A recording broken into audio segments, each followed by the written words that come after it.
పిఠాపురం పాదగయ పుణ్యక్షేత్రంలో జరుగుతున్నటువంటి శివరాత్రికి సంబంధించిన అన్ని ఏర్పాట్లు పూర్తయిన నేపథ్యంలో అలాగే ఆ పుణ్యస్థానంలో ఆచరించినటువంటి భక్తులకి అన్ని శాఖల అధికారులు కూడా ఇక్కడ సంయుక్తంగా కూడా పనిచేస్తున్నారు.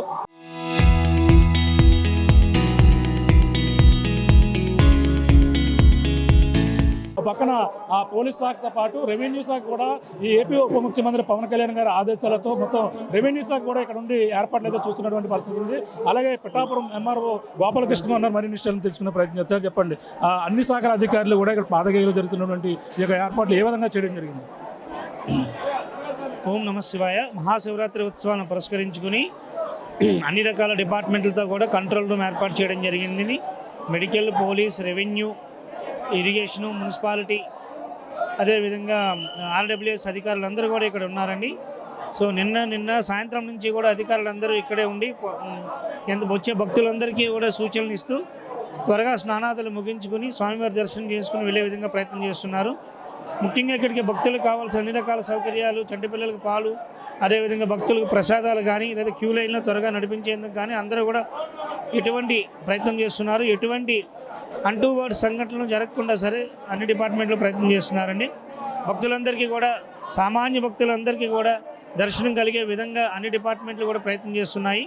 అదేవిధంగా భక్తులందరికీ కూడా ధరలు, పూజాది ద్రవ్యాలన్నీ కూడా తక్కువ ధరలు లభించే విధంగా చర్యలు తీసుకోవడం జరిగింది. స్నానాదులు ముగించిన త్వరగా భక్తులు ఎంతమంది వస్తారని అంచనా వేయడం జరిగింది? దాదాపు 1,00,000 మంది వరకు వచ్చే అవకాశం ఉందని మేము అనుకోవడం జరిగిందండి. వాళ్ళందరికీ సరిపడా క్యూ సిస్టమ్ కానీ పోలీస్ వారిని ముఖ్యంగా అన్ని స్థాయిల్లో కూడా పోలీస్ సిబ్బందిని ఏర్పాటు చేసి వాళ్ళందరూ క్యూ సిస్టాన్ని స్ట్రీమ్లైన్ చేయడం జరిగింది. ఎక్కడా కూడా ముఖ్యంగా ఉప ముఖ్యమంత్రి వారి ఆదేశాల మేరకు ఎక్కడా కూడా ఎటువంటి ల్యాగింగ్ లేకుండా, ఎటువంటి ఆలస్యం లేకుండా భక్తులను త్వరగా స్వామివారి దర్శనం చేయించి క్షేమంగా ఇంటికి పంపించే విధంగా చేయడం జరిగింది. దీనికోసం మొత్తం ఈ దేవాలయం మొత్తం కూడా కంట్రోల్ రూమ్ ఏర్పాటు చేయడం జరిగింది. అన్ని రకాల కెమెరా వ్యవస్థను ఏర్పాటు చేయడం జరిగింది. ఎక్కడ క్రౌడ్ ఆగిపోయిందో అక్కడ ఇమీడియట్లీ అక్కడ అధికారులు అటెండ్ అయ్యి వాళ్ళ ముందుకు నడిపించడం, స్వామివారి దర్శనం చేస్తున్నారండి. ఇప్పుడు అంతా ప్రశాంతంగా ఉంది, ఎటువంటి సంఘటనలు లేవు. అంటే మీ రెవెన్యూ అధికారులు ఎవరెవరు ఇందులో సిబ్బంది పాల్గొన్నారు? ముఖ్యంగా మా జిల్లా స్థాయిలో జిల్లా కలెక్టర్ గారు మరియు రెవెన్యూ డివిజనల్ అధికారి వారు నిరంతరం పర్యవేక్షణ చేస్తున్నారండి.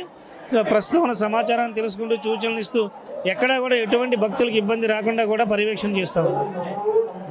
పరిస్థితి ప్రస్తుతం అయితే అన్ని శాఖల అధికారులు కూడా పిఠాపురం పాదగయ పుణ్యక్షేత్రం జరుగుతున్నటువంటి మహాశివరాత్రికి సంబంధించిన పుణ్యస్థానాలు ఆచిన భక్తులకు ఎటువంటి అసౌకర్యం కలగకుండా ఉప ముఖ్యమంత్రి పవన్ కళ్యాణ్ ఆదేశాలతో మొత్తం రెవెన్యూ కావచ్చు, అలాగే రెవెన్యూ సంబంధించిన జిల్లా కలెక్టర్ ఆదేశాలతో జిల్లా కలెక్టర్, అలాగే ఆర్డీఓ గారు, అలాగే ఎంఆర్ఓ మొత్తం అందరూ కూడా ఈ యొక్క విఆర్ఓలతో పాటు మొత్తం అన్ని కూడా మెడికల్, పోలీసులతో పాటు మొత్తం అన్ని ఏర్పాట్లు కూడా చేశారు. అలా దగ్గరుండి ఎటువంటి వచ్చినటువంటి భక్తులకు ఎటువంటి ఇబ్బందులు కలగకుండా అన్ని ఏర్పాట్లు కూడా దగ్గరుండి చూస్తున్నటువంటి పరిస్థితి ప్రధానంగా ఉన్నారు. 1,00,000కు పైగా జనాలు భక్తులు తరలివస్తున్న నేపథ్యంలో వాళ్ళకి వచ్చినటువంటి భక్తులకి అన్ని విధాలుగా కూడా ఏర్పాట్లు చేస్తామని పిఠాపురం ఎంఆర్ఓ ఎవరైతే ఉన్నారో అలాగే గోపాలకృష్ణ గారు చెప్తున్న పరిస్థితి ప్రధానంగా ఉందని చెప్పాలి. ఇప్పుడున్న తాజా పరిస్థితి.